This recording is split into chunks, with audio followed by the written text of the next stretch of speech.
आज हम लोग ग्राम पंचायत खाड़ा बैकुंठपुर के सर्व आदिवासी भवन में उपस्थित हुए हैं और यहाँ हमारी गोंडवाना साम्राज्य की महारानी दुर्गावती का बलिदान दिवस मनाने के लिए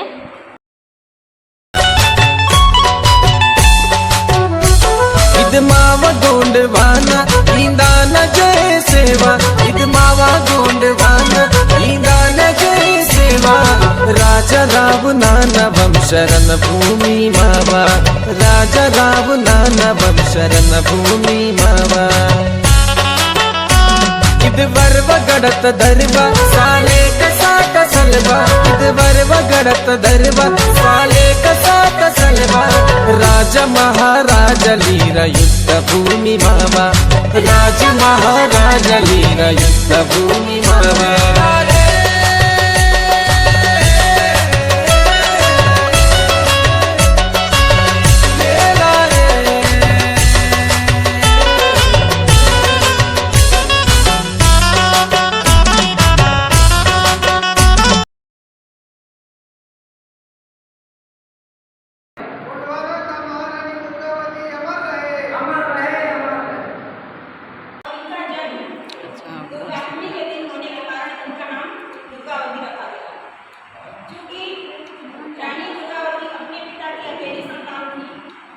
कारण था कि इन्हें बचपन से ही घुड़सवारी, तलवारबाजी, तीरंदाजी जैसी युद्ध कला में संपूर्ण शिक्षा मिली हुई थी।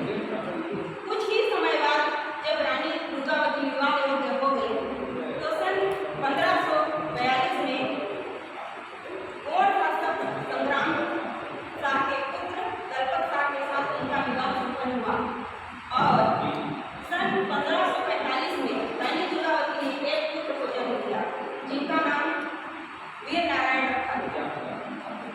इसके कुछ ही दिन बाद लगभग 1550 में दलपत शाह का मृत्यु हो गया और ऐसी दुख की घड़ी में रानी दुर्गावती ने अपने नाबालिग बेटा को गद्दी पर बैठाया और रानी ने राजकाज के कामों को सब अपने हाथों में ले लिया और रानी दुर्गावती ने 1550 से लेकर 1564 तक कई सफलतापूर्वक शासन किया और उनके शासनकाल में प्रजा बहुत सुखी थी। जब रानी दुर्गावती की बात आती है तो लोग 5 अक्टूबर 1524 से लेकर 5 जून 1564 की बात करते हैं कि रानी ने मुगलों के छक्के छुड़ाए थे। उन्होंने मुगल शासक एक सेनापति ख्यासत खान उनके साथ लड़ाइयाँ लड़ी थी और महिला होते हुए भी अपनी आत्मसम्मान ने आज आने नहीं दिया था और उनकी कहानी यहीं पर खत्म हो जाती है।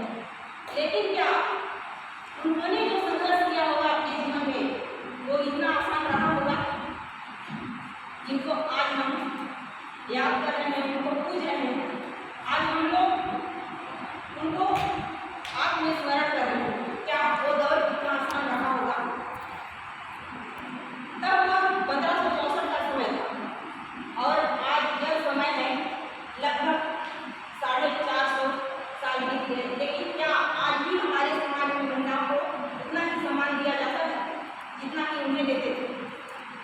आज हमारे समाज में महिलाओं की स्थिति इससे भी ज़्यादा घटिया और बदतर हो गई है। हमारे समाज में महिलाओं को सम्मान कब दिया जाता है पता है आप लोगों को?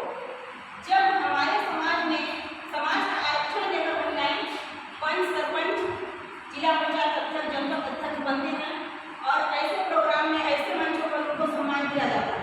ये हमारे पंच हैं, सरपंच हैं, जिला पंचायत अध्यक्ष हमारे जनपद को दी हुई है। लेकिन उस समय रानी दुर्गावती ने जो संघर्ष किया कि उनके पति दलपत शाह की जब निधन हो गई थी और वे इस संसार को छोड़कर चले गए थे, तब दिल्ली सल्तनत के मुगल बादशाह अकबर ने रानी के लिए एक पिंजरा भेजा था और वो पिंजरा क्यों भेजा था पता है आप लोगों को?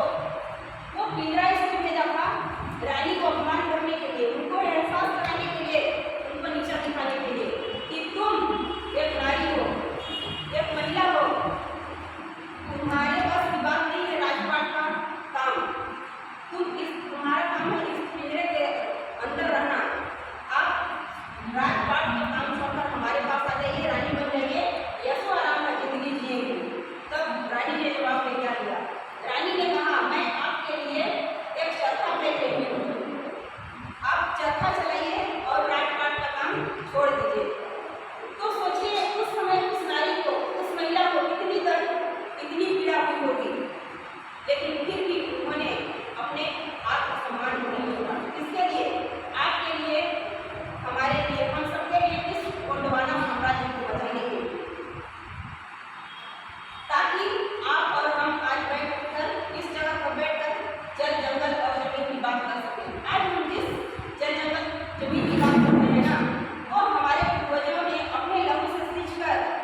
समाज के कुछ मुखिया लोग आए हुए हैं, उनसे दुर्गावती के जीवनी के बारे में प्रकाश डालेंगे। मैं आप सभी को दिखाना चाह रही हूँ, लगातार वीडियो में बने रहिएगा।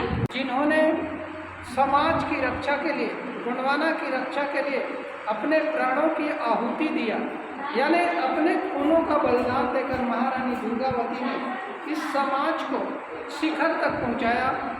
आज महारानी दुर्गावती जिनका जीवन और दर्शन से हमें प्रेरणा लेना चाहिए, यही मैं अपने समाज वालों से कहना चाहूँगा। बहुत बहुत धन्यवाद सर, आपने आज महारानी दुर्गावती के बलिदान दिवस के अवसर पर समाज के लोगों से आग्रह किया है और रानी दुर्गावती के जीवन से हमें क्या प्रेरणा मिलती है इसके बारे में बताया है। बहुत बहुत सेवा जोहार आपको।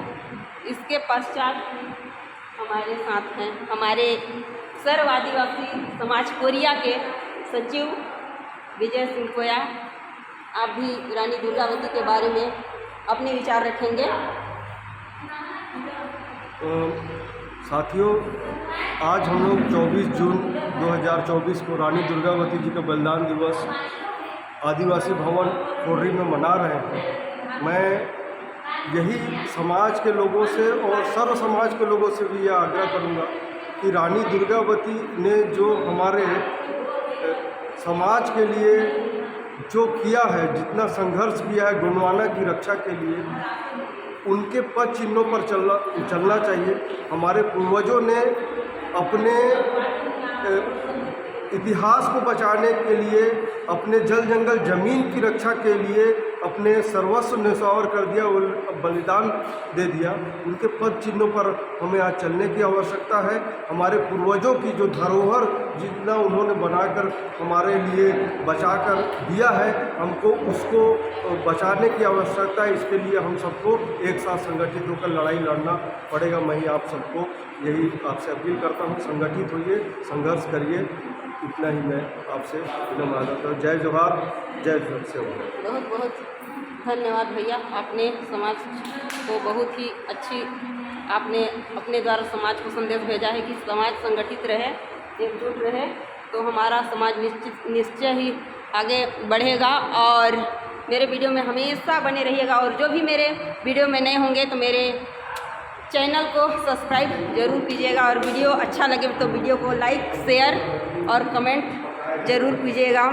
और मैं इसी तरह की जानकारी भरी वीडियो लेकर आप लोगों के बीच में आती रहती हूँ। तो आज के वीडियो में बस इतना ही। के लिए जोहार। आप सभी को सेवा जोहार, जय भीम। आज हम रानी दुर्गावती बलिदान दिवस मनाने के उद्देश्य था कि कार्यक्रम बहुत सारे आयोजित होते हैं।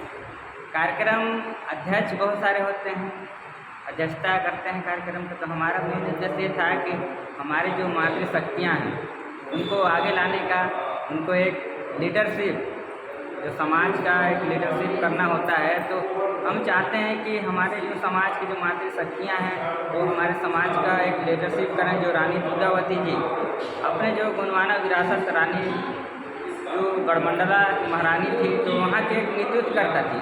तो हम चाहते हैं कि प्रत्येक गांव में जो टीम हम बनाकर जितने भी मातृशक्तियाँ हैं उनको हम एक नेतृत्वकर्ता बनाएं, ताकि कहीं भी अगर किसी भी महिला के साथ अन्याय अत्याचार होता है तो पुरुष बाद में सबसे पहला महिला लोग आगे आए। तो साथियों, हम यही चाहते हैं कि हर प्रत्येक गांव में टीम बने और आने वाले पढ़े में जो हमारे मातृशक्ति हैं लीडरशिप करें और अपने समाज को बढ़ाते रहें। बहुत बहुत धन्यवाद। सेवा जोहार। क्या नाम है? जी, मेरा नाम आदिवासी नीरा सिंह खुसरो।